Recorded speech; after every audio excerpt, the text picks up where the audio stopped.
Welcome to my YouTube channel. Tara G, samahan niyo ako sa aking mga chamba recipe at ang buhay London. So, gumawa ako ng red velvet cake. Ayan. So, puntahan nyo lang yung link ko, yun sa red velvet. I think nasa live video ko yun. Yan.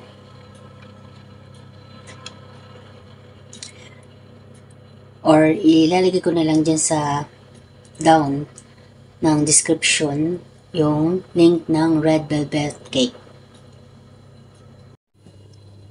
So ngayon gagawa tayo ng cream cheese icing. So kailangan din natin ng cream cheese, 200 grams, and 1 Nestle cream or double cream pag nandito ka sa London. Pero dahil galing kami Pilipinas, kaya meron akong Nestle cream. So, mahal ito dito.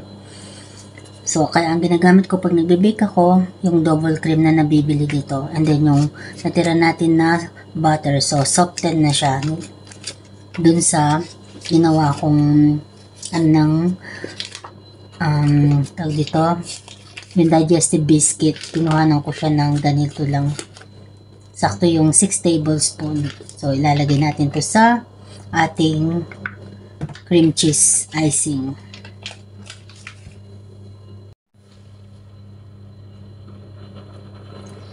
So, malamig lahat ito galing sa ref.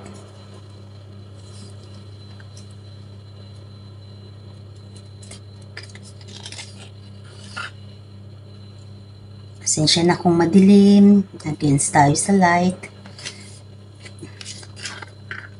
Dito kasi yung aking plug. So, nilagay natin dito itong butter natin. Ayan siya, nilagay ko siya lahat.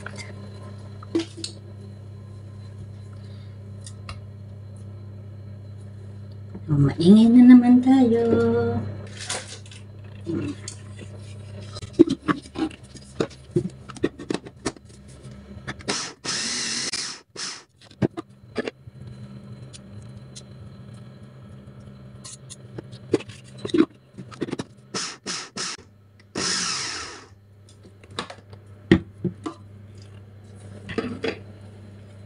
Yan, lagay na natin tong ating cream cheese. Tinanggal ko pala siya kanina kasi dapat mauna yung ating cream butter.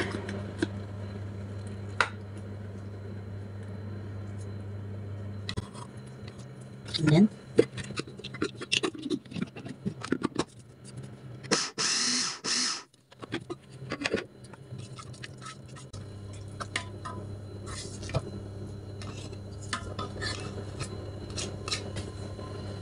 Tingnan natin tong ating Nestle cream.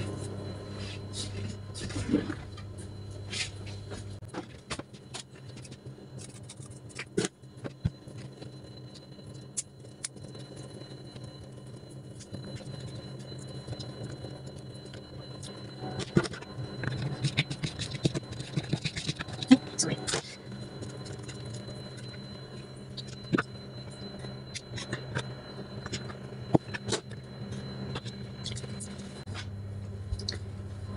Then, lagay tayo ng vanilla.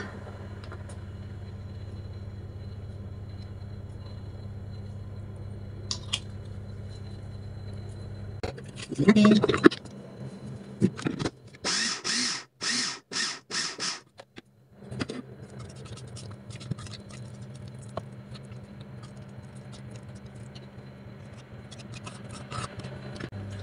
Yung ating icing sugar, ganyan lang kadami. Ayoko nga ng matamis. Ayoko matamis pero nakikake. Kaya yun. In-strainer ko na siya. So be sure na naka-strainer siya.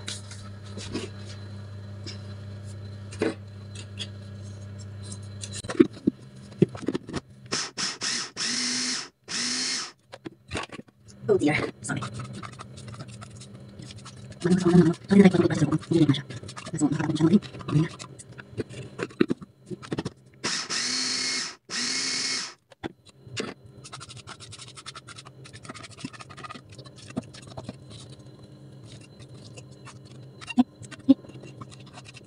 So,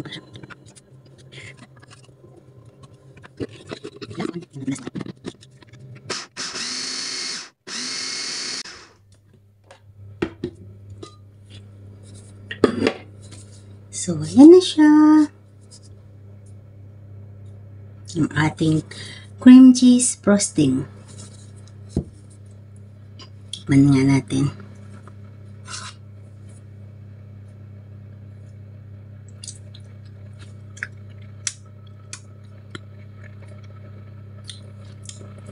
Tama lang. Hindi siya matamis. Nasama yung asim. Sa akin, itong gusto ko. Hindi matamis ang cream cheese. Sarap. Good. Yan siya. Sarap niya. So, bukas natin ito. Lalagyan ng cream cheese frosting. So, hanggang sa muli. Check mo na lang yung aking red velvet na video. Bye, Kachamba Mate! Ito na ang ating red velvet cake. So, ayan. Kita nyo. Fluffy and moist.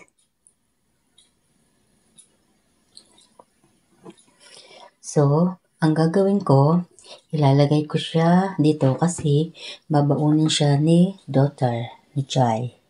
Dito.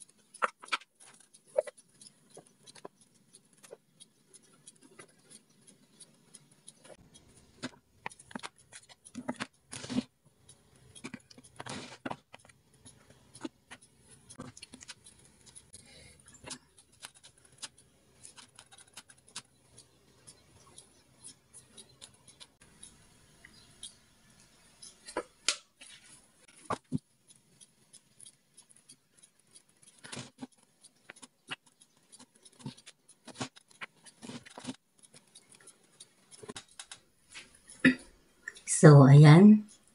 So, pag gumawa kayo ng icing, make sure na i-blend yung mabuti. Kasi ako, tinamad na akong gumamit ng kagabi dahil alas 12 na pasado. Kaya yung ginamit ko is food processor. Kaso, hindi ganun masyadong yung butter ko. Ayan o, may buo-buo pang butter. Pero okay lang yan. Masarap din naman. Is personal consumption lang naman to eh. Pero kung gagawin ninyo itong pang negosyo, kailangan blended masyado yung butter at room temperature siya para madali siyang sa mixer. Yung talagang flapping na yung butter nyo, and then yung light yellow na yung kulay ng butter. So, ito, DIY lang naman kasi to para to kay daughter. At nagkikrave nga daw siya.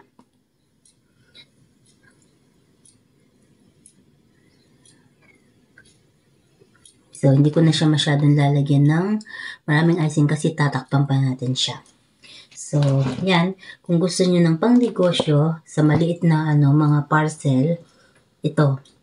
Ganyan ang gawin nyo. So, that's it. This is done. This is our chamber recipe for the day. Is red velvet cake on a box. Parcel box or tub. Yeah. That's it.